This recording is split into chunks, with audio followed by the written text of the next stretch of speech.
Imagine you walk into a farmer's market with $100 in your pocket. On one side of the street, there's a vendor selling fresh bread, fruit, and vegetables. On the other side, there's a vendor selling rotten apples and moldy meat. Now, both vendors would be happy to take your money, but here's the question. Would you hand over your hard-earned cash to someone selling poison? When it comes to investing, that's often exactly what's happening. Without even realizing it, Christians are putting their retirement accounts and mutual funds into companies that profit from abortion, pornography, gambling, predatory lending, or addictive substances. We're literally funding the very things we pray against. But there's another way. A way that says money isn't just about return, it's about responsibility. It's about stewardship. It's about aligning our financial decisions with what honors God. That's the heart of faith-based investing. Welcome to Plan to Prosper, where we exist to honor God by equipping faithful servants to steward their finances wisely so they can build wealth that endures for generations.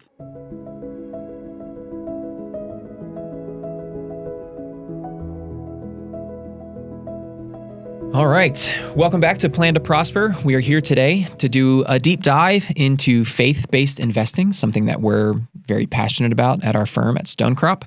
And the man that's going to be discussing most of this today is a man that needs no introduction, and that's my colleague, Logan McGray. I'm not letting you get away with that. You're discussing plenty. I don't know about that, but briefly, why don't you give us your credentials for why you're qualified to talk about faith-based investing as in your role at Stonecrop? Yeah, sure. So I went to school I started college in business administration, and then about 3 years in, I realized that I was going to finish that early, so I added finance, and I think it was my senior year. I took the investment analysis course, which led to a love for investing. There were like 15 of us, and we had a kind of a mock or like a simulation investing game that we did throughout the class, and it turned out to be a big part of our grade. And due to both skill and luck, I won that year. And it was also probably that the professor of that class was probably my favorite professor.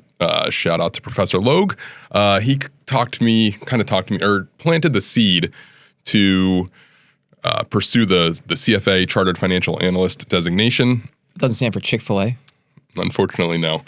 A little bit more work than eating a Chick-fil-A sandwich. But it was a 3-part exam where about 20-ish% of people who sign up for level 1 end up getting the CFA. So it's a hard exam, and you learn a lot more than you even need really for investing. There are just a bunch of different aspects of finance that you're required to learn. So I got the CFA. I have a Series 65, which allows us. We both have a Series 65, allows us to provide financial advice to clients. And I've been in the industry for about 13 years and seen kind of things that have gone well and things that haven't gone well. Yeah. You've been the investment director at Stonecrop since its inception, although now you have taken on a new title of president.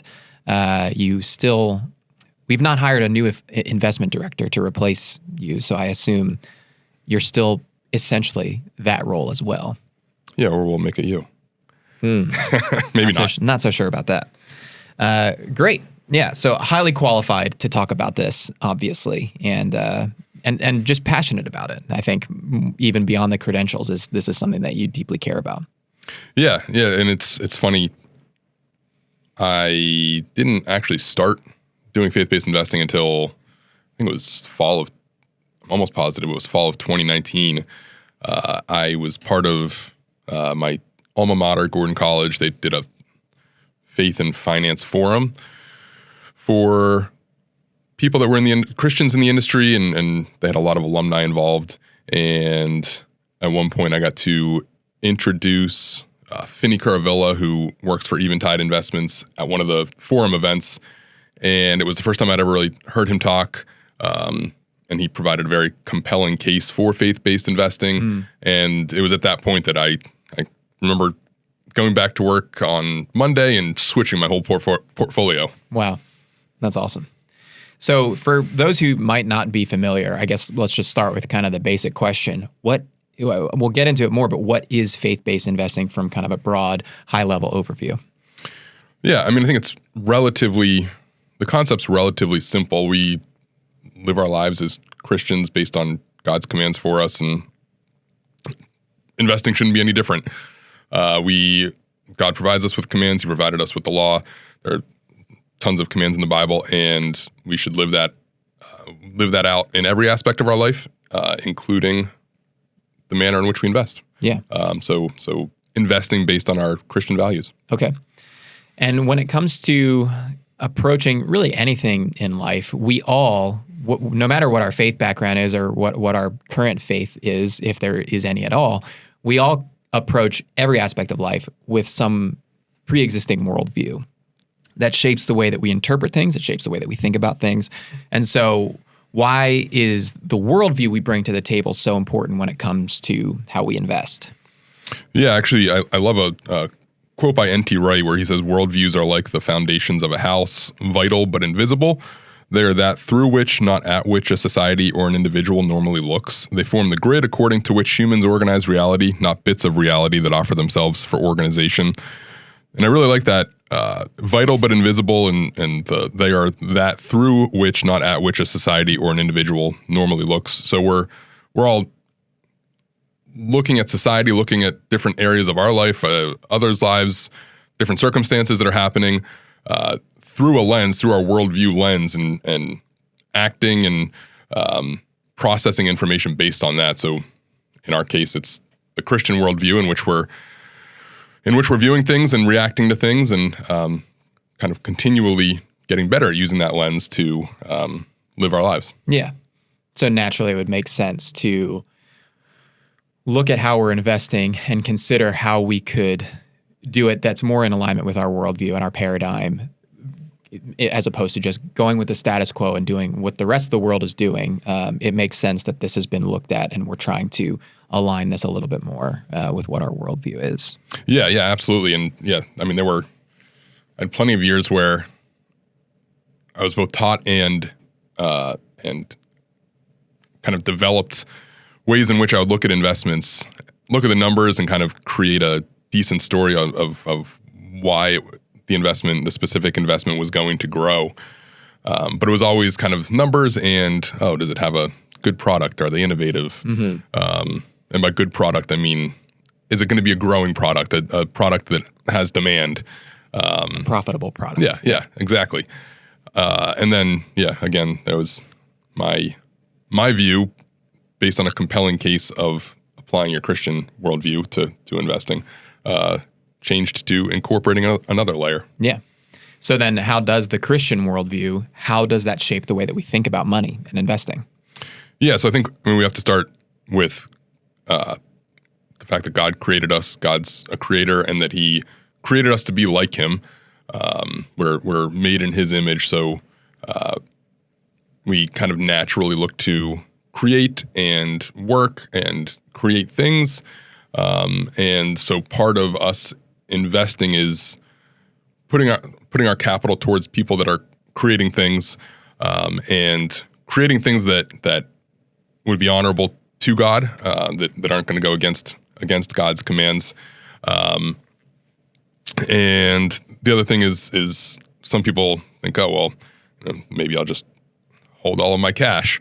God also wants us to be productive with our money. You can see that in the parable of the talents. Right. And that's where you kind of invest in things, in people, in companies that are being productive. The parable of the talents, for those unaware, is kind of a parable in which Jesus talks about a master leaving a different number of talents. I think it's 1, 3, and 5. 1, 3, and 5.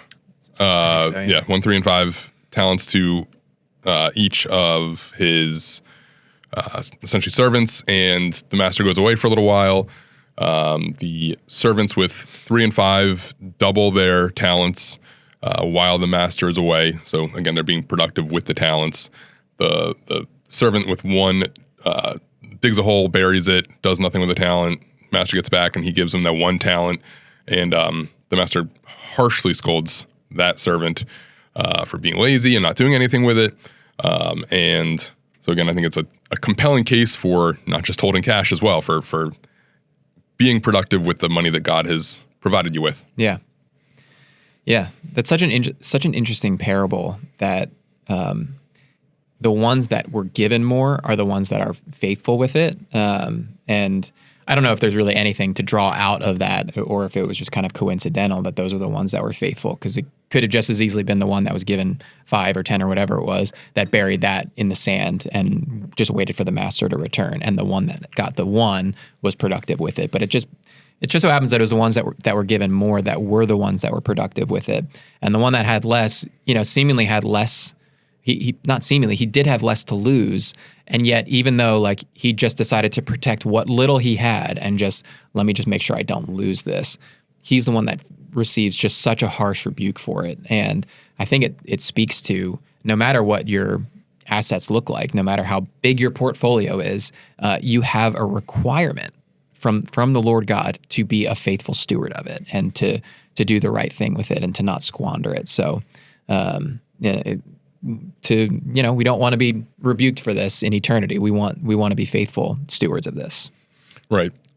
Yeah, and in saying all of that, I think it was 2 podcast episodes ago where we talked about our kind of different order of operations for the plan to prosper. There's a portion that you should hold in cash as Sure. Emergency and everything like that, but certainly potentially large portion that you should be productive with. Yeah. I don't think that the lesson is every single dollar needs to be deployed in some risky investment. Right. There is a time and a place for conservative investments and different things. That parable is not just about investing. Right. Yeah, absolutely. Yeah. It can be you can apply it to investing. You can apply it to a lot of other areas of your life as well, though. Yeah.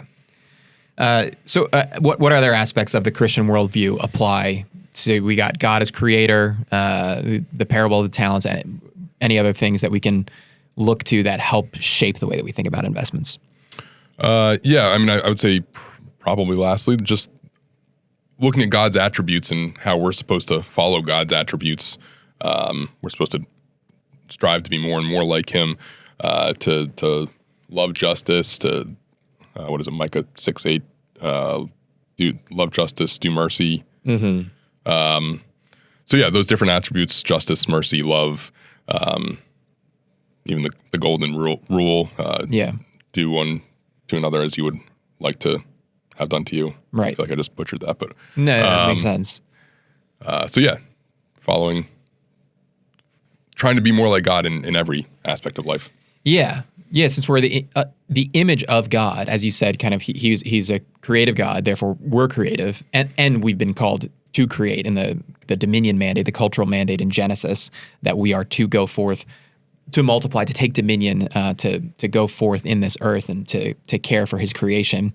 But we're also image bearers of God in that too, that we reflect Him, and because of that, everybody else around us is image bearers too. And so, if we're investing in things that are hurting other image bearers, and we're profiting off of that, if we're profiting off of companies that are exploiting other people or exploiting their weaknesses and their vices, predatory lending and earning income off of that, that's something that we should be aware of so that we can not do that. Right. Yeah. And we'll get into more of those specifics, but so that's kind of the way that the worldview should shape the way that you think about investing, or why that's an important thing to even be thinking about. But Natixis surveyed individual investors, and 77% believe that investments and values should align. So this is beyond Christians. This is more broadly speaking, investors in general believe this. Are you surprised at all by that number? Do you think that's too high or too low, or what are your thoughts with that? I'm not surprised. I do wonder when we talk about that statistic, how the question was asked, because I feel like it's kind of an obvious answer. Do you want your investments to align with your values? Well, sure. Yeah. But it is funny that while 77% of people do it, it does seem like, or want to have that done, it does seem like in reality, the number is much lower. Yeah. As far as people that are actually doing it. I think it's just an easy one of those easy ones that you can kind of compartmentalize in your life. Oh, I've got my investment portfolio over here and it's growing and I love it. I'm not really going to think about it. Doesn't matter how it's growing, just that it's growing. Yeah, I'm going to be able to retire one day or send my kids to college or whatever. I see the numbers keep going up. That's great. Do you see any particular age group that seems to care more about this than others? There was a survey. I can't remember if it was the same as Natixis, but there was a survey done where it does illustrate that the younger generations seem more passionate about this.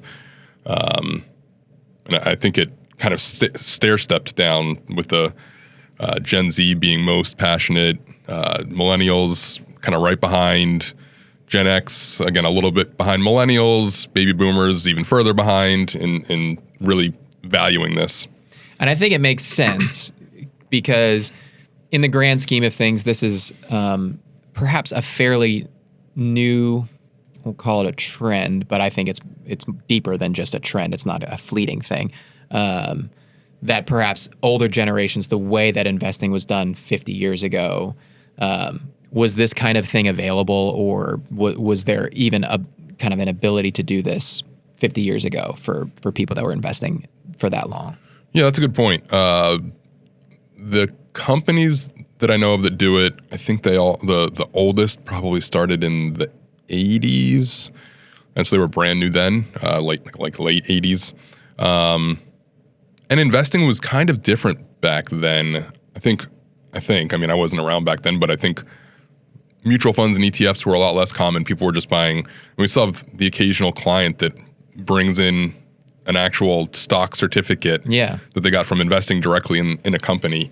And so there was a lot more of that and and less of the mutual fund and ETF investing, where that's been kind of the good and the bad of mutual funds and ETFs is kind of on the good side. It makes it much easier for the average investor or just even an investor who doesn't have a whole lot of capital to invest in a diversified portfolio. Yeah. So kind of we talk about diversification being good. The bad side of it is that you have less visibility into what you're actually investing in. So I think like one of the big ones is the iShares Russell 2000 ETF, where you're getting the 2,000 exposure to the 2,000 smaller companies in the U.S. So I've invested. You can even invest like $100 in 2,000 companies. Yeah. But do you know each and every one of those 2,000 companies and what they're doing? Probably not. How many people know even one company in the two that they just do it because Oh, my advisor says small companies are going to do well. Let's put some. Yeah, that makes sense that there's this just deep unknown to this for a lot of people. Right. You buy an index and you just forget about it. Mm-hmm. Doesn't matter what companies are in there. So it's something to be aware of and something to if you haven't considered this before, maybe look into it a little bit. Look into the companies that are in the mutual funds that you're in, because they might not be as aligned with your faith as you think, or really aligned at all. So I want to talk a little bit about investing versus consumption, because you can invest in a company by buying their stock or buying a mutual fund that has the company in it. But all of us also consume all the time. And the easiest example that's off the top of my head is because I'm looking at your iPhone right there. We have iPhones in our pockets. A lot of us do. But maybe we wouldn't be investing in Apple. So can you kind of speak to the comparison here? Like what should we be thinking about as Christians when it comes to, should we be even, if we're convicted about this in investing, should we also be convicted about it in our consumptions? Yeah, so it's a good question, and it's actually one of the bigger, I would say probably one of the bigger hurdles to get over. I've heard plenty of people say, well, where do you draw the line? Like if I've got to kind of follow God's commands in all aspects, do I have to stop shopping at Costco or whatever? Like you got to draw a line somewhere is a common theme that I'll occasionally get from people. I like to think of like going to Wawa and buying a hoagie. Not everything at Wawa I agree with them selling. Like we'll get into cigarettes and kind of the detriments there. But Wawa sells cigarettes. Doesn't mean I don't shop at Wawa because, and that's kind of the big difference between investing and consumption is the ownership difference. When I own something, I am kind of rooting for that to do well. I'm absolutely rooting for that to do well. I want the company to grow and I want to benefit off of all the different aspects of the company. When I consume something, I'm not kind of rooting for it to do well. I'm just consuming a product, good or bad, that they're producing for me. And in a sense, when you consume the good products and you don't consume the bad products, it almost also encourages them to continue providing good products. And the more people that consume the good products and not the bad products, it's gonna encourage the continually producing those good products and maybe not even producing as many of the bad products. Yeah, that makes sense. So it kind of, you've got the temporary value of the consumption that you buy something and then that's kind of it. Whereas investing is kind of, you're putting your money to work with the expectation of growth, and it's about kind of building something a little bit more lasting there. So yeah, and participating in kind of every aspect of the business. Yeah, every manner in which that business makes money. Yeah, and so consumption is a necessary thing. I mean, we have to buy food, we have to buy gas, and we have to just live our lives. Like we can't invest every single dollar that we earn. Some of it has to be allocated towards spending and consumption. But investing is more of a delayed gratification, and we're taking the time to slow down and put our money to work, not to enjoy it right away. We're playing the long game with it, and we're trying to be good stewards of it, and focus on the future, not just on the immediate present. So there's you talk a lot about kind of the three dimensions of faith-based investing. There are kind of three ways that we can look at any given investment. And you say we can either avoid, we can embrace, or we can engage. And can you kind of break down each of those for us and what that means? Yeah, so the first one is avoidance. It's essentially making sure that you're not owning companies that are participating in sinful behavior within your investment portfolio. Do you want some examples of that now? That'd be great. Yeah. So one of the big ones is Altria, which is a S&P 500 company. It is a large tobacco manufacturer, large cigarette manufacturer, and it's kind of one of those where when I was first told about that category, I was like, everybody in the U.S. kind of already knows that tobacco is not good for you, and people are making the conscious choice of whether or not they want to smoke a cigarette that's potentially detrimental to your health. And so I was kind of like, whatever on that one. But I didn't realize what Altria has been doing in the past 20 to 25 years. They back in the early to mid 2000s, so it was like sometime between like 03 and 07. That's when the government started requiring like the warnings on the labels, and I think sometimes there are even pictures of like lungs and everything like that. And so Altria saw that kind of U.S. regulation was going against them. It was going to be harder to sell cigarettes in the U.S.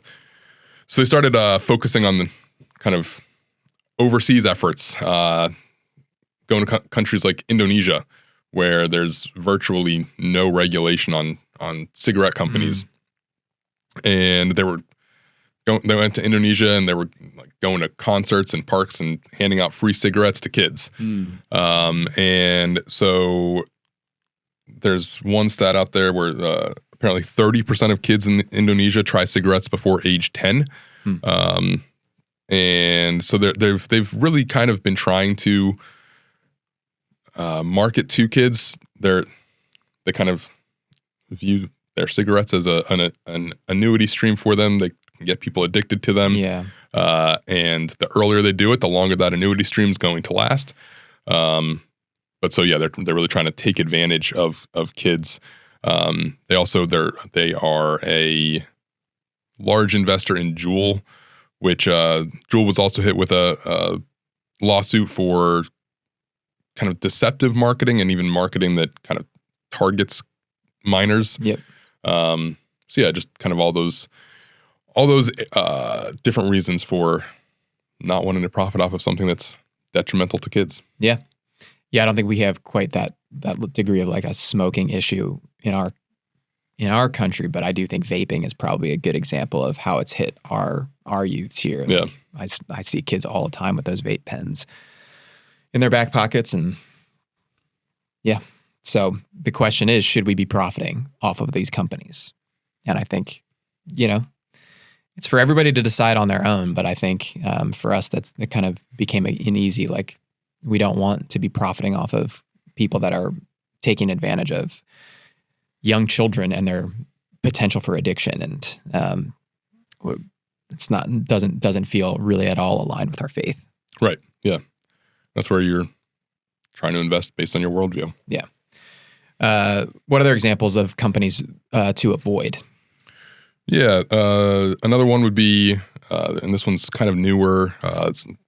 Somebody else in the industry was telling me about this one, but it's Airbnb. And again, that's one where I've used it. So yeah, I've been a consumer there. A lot of times I'm happy with what I consume via Airbnb, and you can go on good vacations and everything. But on the investing side, not so sure. In recent years, police have noticed an uptick in how Airbnbs are being used for human trafficking. Mm-hmm. And kind of the reason for that is because it's so easy to get an Airbnb without anybody really seeing you. Mm-hmm. People participating in human trafficking, if they try to use hotel or motel, they know that can't act suspicious or try to avoid the people at the front desk. They don't have that issue at Airbnb. Yeah. Security cameras at hotels and right. Yeah. Yeah. So they've kind of gotten this pop-up home brothel, almost kind of reputation. And per Airbnb's policies, which you can find on the site, they've said they have no control over the conduct of hosts and they disclaim all liability. And so it's been pointed out to them, and they're basically washing their hands of it, where we know it's happening, but we have no control over it. We're not gonna hold anybody liable for what they're doing. And human trafficking in general severely limits somebody's lifespan. The average is 7 years in which somebody's who's been human trafficked survives. So again, one of those areas where until Airbnb would kind of start trying to keep track of what's going on and make sure that they're working as hard as they can to limit that kind of activity. Yeah. We think kind of, again, based on Christian worldview, it's probably a company that should be avoided. Yeah.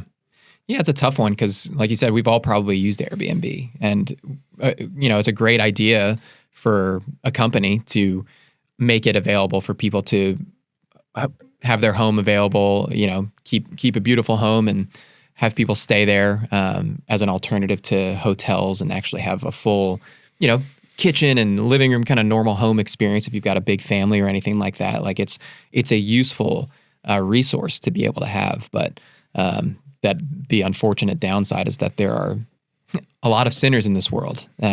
Everyone is, and that they've turned it into, because of the wickedness of sin, turned it into opportunities for even more grievous sin, and that the company is unfortunately turning a blind eye to it right now. Hopefully that can change and more light can be shown on that, and we can see some changes there. But for now, it seems like something that needs to be avoided. And my understanding is that was recently added to the S&P 500. Is that do you know if that's true? I don't know. I haven't kept track of that. You're probably right there though. One of the last ones, the one that probably makes the most sense per the Christian worldview is RCI Holdings. Yeah. Smaller than these other two companies, but probably the best, probably the best use case. RCI Holdings is essentially just a portfolio of strip clubs in the U.S. Yeah. It's a small company, but it is publicly traded. If you take a look at kind of per Yahoo Finance, some of the biggest institutional holders are Vanguard and BlackRock per their ETFs and mutual funds. So a company that a lot of people who are in some kind of small cap fund company probably are participating in profits from RCI Holdings without even realizing it. Yeah. Yeah, it's terrible. And we talked about different like gambling, like portfolios of casinos that are in S&P 500 funds or DraftKings that's in certain indexes as well, which again, you may as a consumer have used that to have fun placing a $5 bet on a silly game that you were watching or going to a casino with friends. Yeah, whatever. Like we're not necessarily saying like that's wicked in and of itself, but the way that they make funny Super Bowl prop bets. Yeah, exactly. They're so ridiculous. The way that these companies make the majority of their money is off of the backs of people that have no business being there because they just sit at the slot machine day in and day out. And we've talked about this before. 8 a.m. they're sitting there and they're just draining their bank account because they're waiting for that hit to come and to hit the jackpot. Not even metaphorically, quite literally. And it never comes because they just keep giving their money and they never get anything in return. So, and that is not being productive with your money. No. And we don't want to be profiting off of those poor people that are sucked into this. And it's another vice. I mean, it's just like the addiction of cigarettes to kids, or the slot machines to any number of people that end up in that kind of an environment. A couple of years ago, kind of major news was when Roe v. Wade was overturned. And as a result of that, a lot of companies kind of stepped forward and offered to pay for their employees to potentially cross state lines and travel to go to a state that's more open about their abortion policies, and offered to pay for employees to go do that if they had to do so. And we won't get into all the companies, but companies that were, hey, we're with you on this. We'll pay for you to go get your abortions if you can't do it in the state that you're in. We don't want that in our portfolios. We don't want to be supporting these companies that are engaging in this kind of activity because it's just it's like I said in the cold opening, it's the very thing that we pray against as Christians, and to be getting money as a return, we see that as antithetical to our faith. Right. Yeah. And in that case, it's not even necessarily getting money in return. It's I just invested in this company that might be then taking my money and doing terrible things with it. Right. And actually owning it, being a perpetual, until you sell it, a perpetual owner of this company. I think it's kind of easy to think of it if you know a business, if you are a business owner or know a business owner, you kind of should pay attention to every aspect of your business and agree with exactly what's going on within your business. It shouldn't really be any different if you're a stockholder. Yeah. So we avoid. That's kind of first and foremost is we want to use screening tools to figure out what companies are failing these screens and doing the things that are antithetical to our faith, and we want to get those out of the portfolio. But we don't stop there. And so kind of the next step would be embracing. So can you give me some examples of companies that reflect positive values, not just not being negative, but are actually more on the positive side? Yeah. Real quick, I'll talk about these positive companies. In no way is this an investment recommendation. Right. These are just companies that we see are doing good. We haven't necessarily gotten into the numbers or anything to recommend to anybody that they invest in the company for profit or anything, but they're doing things the right way from a Christian perspective. So one of them is Old Dominion Freight Line. You've probably seen a truck driving down the road with the Old Dominion freight line logo on it. They are a freight company that does a lot of trucking, but their motto is helping the world keep promises. 99% of their deliveries are on time. They have higher fuel efficiency and lower emissions. And kind of the last thing, and I think the most significant thing, is that with truck drivers, a lot of times they go out on long trips and they have to be away from their family for a long time, depending on the trip that they're on. With Old Dominion, they value families and making sure that the drivers are home with their families. So 95% of Old Dominion's drivers are home every night for dinner. I love that motto too, helping the world keep promises, because they're a logistics company. And so they have on-time deliveries that they are prioritizing. So keeping their promise there. But I also love the driver that's heading off to work in the morning saying, I'll be home for dinner, honey. And they're helping him keep his promise too. I think that's awesome. Yeah.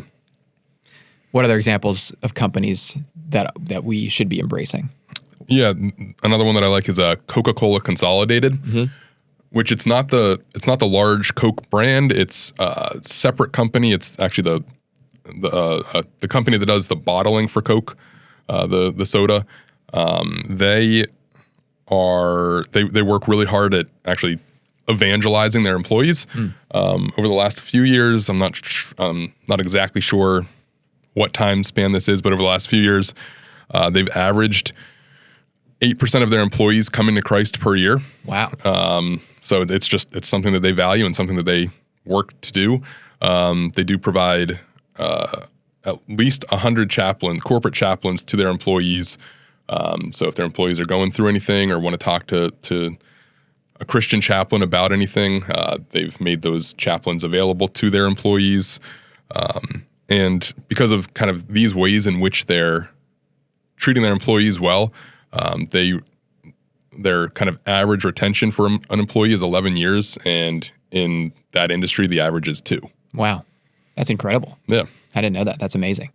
Who would have thought that a company like that is so forthright about their faith? That's amazing.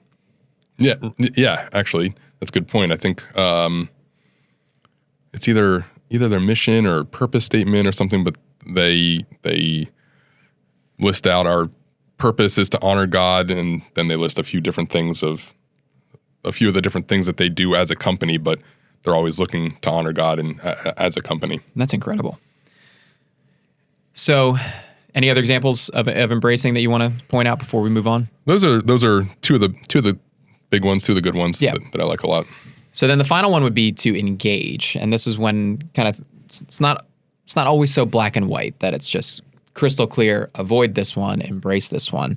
Can you talk a little bit about engaging companies and what that looks like and trying to influence change from the inside, essentially? Yeah. I'll go through a couple different examples here. What a lot of people realize, but they don't realize kind of in this way, is that money is powerful and kind of how it can influence people and companies and everything. So the fact that these large fund companies have lots of Christian money means they can also provide a lot of influence on the companies that they're investing in. One of the fund companies that we use kind of leans into solar energy a bit, just as a way of being good stewards of the earth. But they realized in kind of starting to lean into solar energy, they realized that if you actually look into the supply chain for creating a solar panel, 100% of it was of solar panels are created in some aspect in which there is slave labor involved. Specifically, mostly the Uyghurs in China. The Chinese were kind of using the Uyghurs, which is kind of a Muslim sect in China. They were using the Uyghurs to create these, forcefully taking them away from their families, bringing them to almost like detention camps, and forcing them to help either mine or create some aspect of the solar panel. And so this company realized that 100% of the solar panels are touched in some area by slave labor. And so they kind of dug deeper into that, made it more transparent. They actually had some success with the U.S. government in trying to work through that issue. And they've spoken to Fortune 500 companies about cleaning up the supply chain. Some of them have reacted well. They said one of the companies, they didn't name the company, but one of the CEOs came back to them and said, well, it's really a moral quandary about what's more important, the protecting the environment or making sure that slave labor is at a minimum. And so the company essentially said, well, obviously we disagree here, so we're going to divest from your company. Yeah. And they did. Good. But so yeah, they've had a lot of success. They've had some at least one example of that.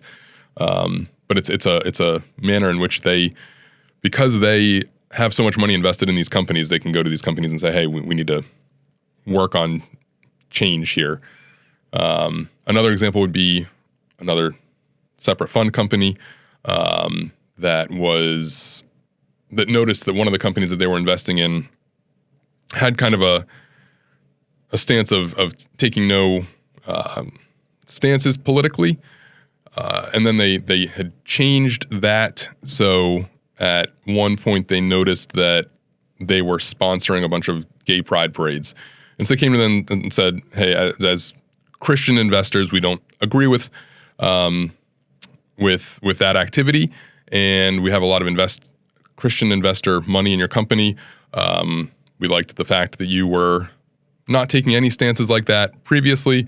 If this continues, we're going to have to divest." And so they ended up changing their corporate policies to not financially participate in anything like that.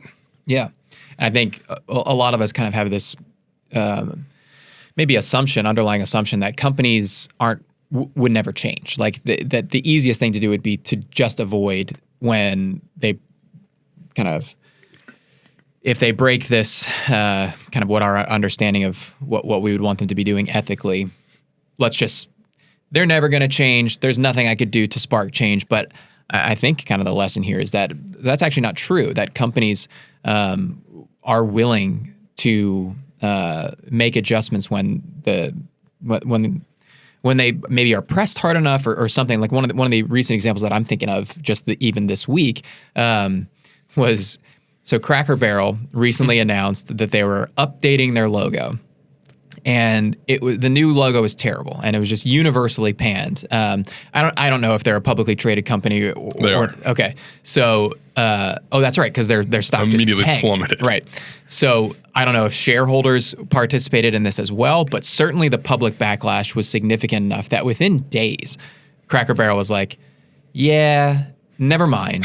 We'll stick with the old one." So companies will listen, and if the backlash is strong enough, they will pivot their ways, and they will go and we want to please our customers. We want to please our investors. They are eager to do that. So like even Budweiser's now leaning into the comedian from Westchester. I'm blanking on his name. What's his name? I know you know him. Shane Gillis? Yeah. Yep. After the Dylan Mulvaney stuff, they've kind of moved on to Shane Gillis to try to repair some of that shareholder discontent. Right. Yeah. So it's a real thing. And you may or may not see that as a good thing. You may see that as like they're just trying to virtue signal the other way now, or whatever you might call it, and you might have lost their trust forever, and that's fine. But I see it as to look at it from another perspective as a way. Well, hey, they're trying to do the right thing now, and as something to at least look as a positive. So don't be afraid to let your voice be heard if you want to see something change in a company that you care about. Can you give me some examples of, or do you have any other engaging examples? No, that's good. Okay. There are these fund companies then that are building these mutual fund and these different portfolios of faith-based funds. Can you give some examples there of who people could look into for this? Yeah. So that's one of the things that we do is take a look at each of these fund companies and the different offerings that they provide, and try to create portfolios that provide more risk or more return for the amount of risk just to kind of optimize portfolios in that manner by using these different funds, mutual funds or ETFs. But yeah, some of the examples of companies that most average investors would at least be able to buy some type of share would be Eventide, Crossmark, Inspire, Timothy Plan. Timothy Plan's been around for a long time. I believe Crossmark has as well. Eventide was like 2008 or so. Inspire, I believe, was 2013, 2014 when they began their company. Praxis, and then Knights of Columbus and Ave Maria. And One Ascent is, I think, mostly ETFs. They might have a mutual fund or two now, though. That's one of the newer ones, but they've been one of the managers that is managing the ETFs was managing a different mutual fund for a while, so they have some additional track record that people don't realize as well. So yeah, not necessarily recommending any of these funds. We take a look at all the funds, but those are some of the companies that do this work. Yeah, that's great. You mentioned kind of get returns and risk-adjusted returns. I think one of the common questions that naturally comes up here is that some might worry that by opting into a faith-based portfolio, you will kind of by default be sacrificing returns as a result. Is that true? Or can you speak to that a little bit? What we can't guarantee returns or anything like that, but what have returns historically looked like comparing faith-based portfolios to just what your standard portfolio might look like? Yeah, so there have been a couple studies that have been done on that. I think most of the studies ended 2020 to 2021. I think Crossmark did a study, and the Christian Investment Forum, which was, I believe, purchased by faith-driven investor. But so two studies, Crossmark's essentially over a 20-year period had the two returns being equal from, I think it was 2000 to 2020. The Christian Investment Forum's study showed actually a little bit of additional return for companies that are working on that are doing faith-based investing. We're seeing similar results in the portfolios that we run. When I say similar results, I mean similar to the traditional just invest in the stock market type investing, or just invest in publicly traded securities. Over different time periods, you're potentially going to see different results. The last 18 months, you probably saw different results because some of the Magnificent Seven are screened out of the portfolio for a variety of reasons. And the Magnificent Seven it's like Apple, Amazon, Meta, those kind of companies performed really well over the last 18 months. So there's going to be some timing issues depending on the time period that you look at. But again, two long time period studies in which there was very little difference in return. Yeah. Others might say, kind of to play devil's advocate, isn't this just another form of social or political investing? How is it any different than that? Well, all of the screening, the avoid part, and the lean into part, we're taking it all from commands we find in the Bible. The Bible, doesn't change. Mm-hmm. We have the same commands and the same the same sin yesterday is a sin today. So none of that changes. With the ESG, it's been kind of nebulous. Some focus more on the E part, some focus more on the G part. Can you what does ESG stand for? Environmental, social, and governance. So some funds that claim ESG are really just focusing on environment part. Some of them are focusing on G would be like how many minorities or how many women are on a board or something like that, just how it's being governed. S is kind of more the social policies that a company's kind of utilizing. But it's nebulous in that it seems like it kind of sways depending on the tides of the culture, and it's not using a kind of it's not using a book like we're using the Bible, in which Right. We're coming up with this investment criteria. It's not using a non-changing standard. Yes. Okay. That makes sense. And I think too, the goal is not to achieve certain environmental or political.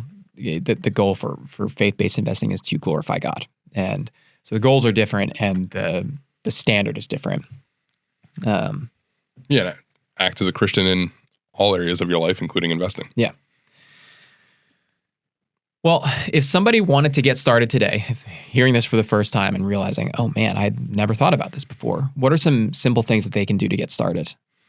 Yeah, I mean, I listed some of the fund companies. You can do research yourself and decide what type of what fund company you might want to utilize in your portfolio.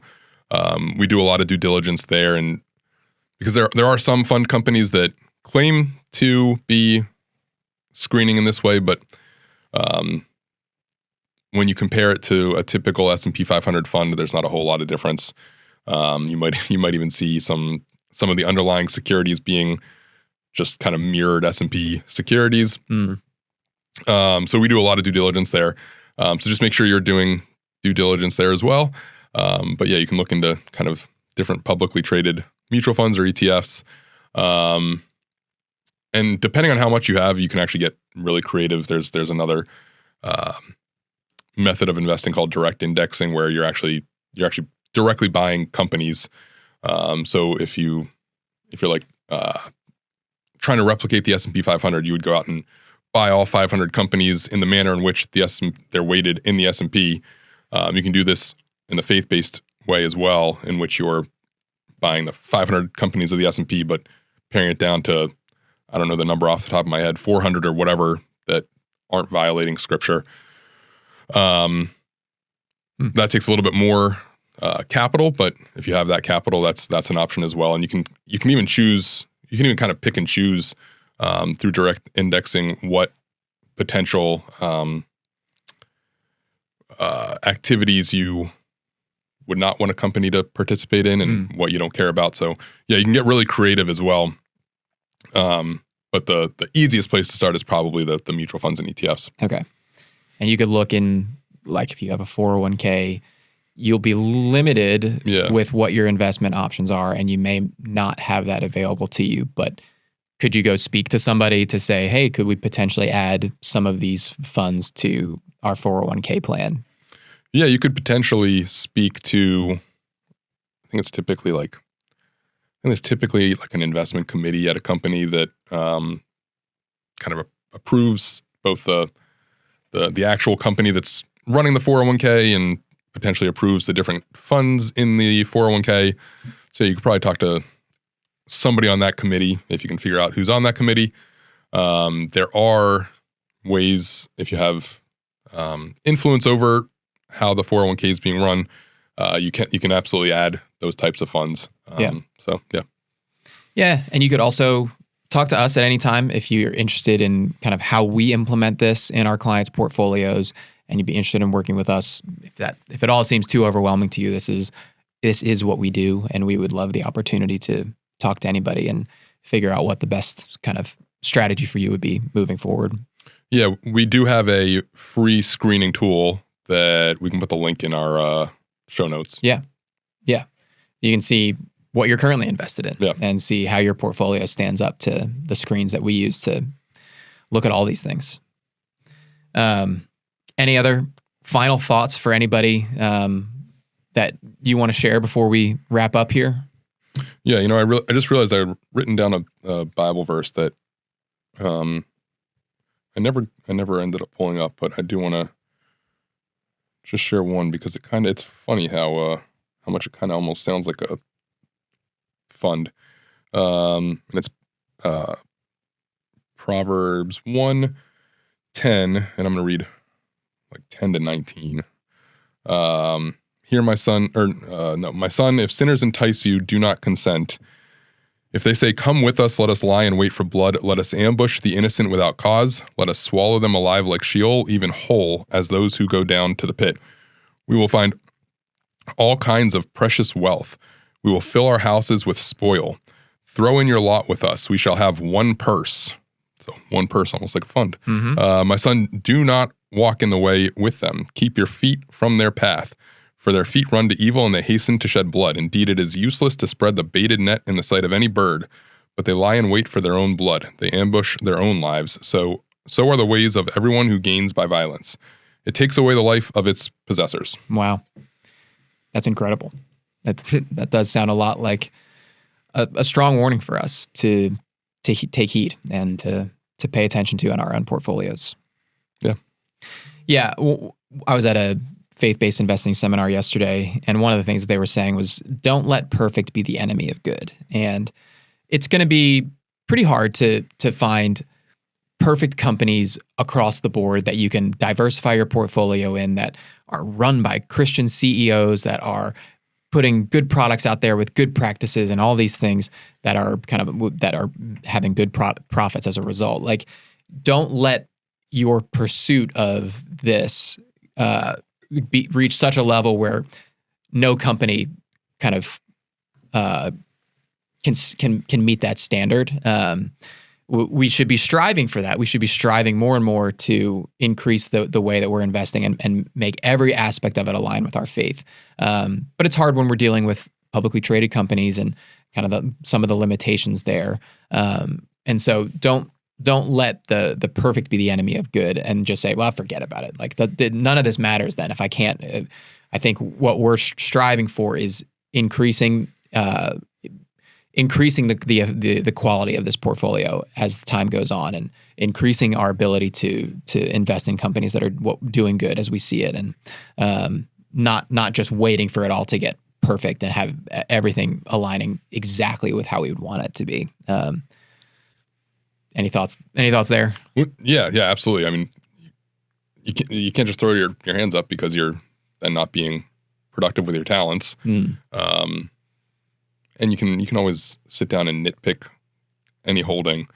But I think the encouraging thing is everybody seriously in this industry is working to continually innovate and make the investments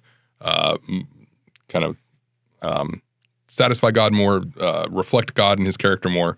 It's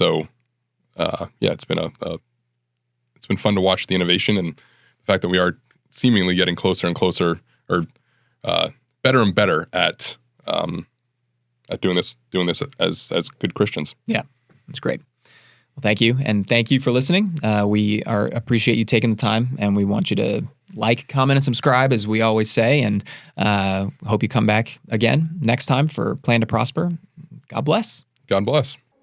Investment advisory services offered through Stonecrop Wealth Advisors, LLC, a registered investment advisor with the U.S. Securities and Exchange Commission. This material is intended for informational purposes only.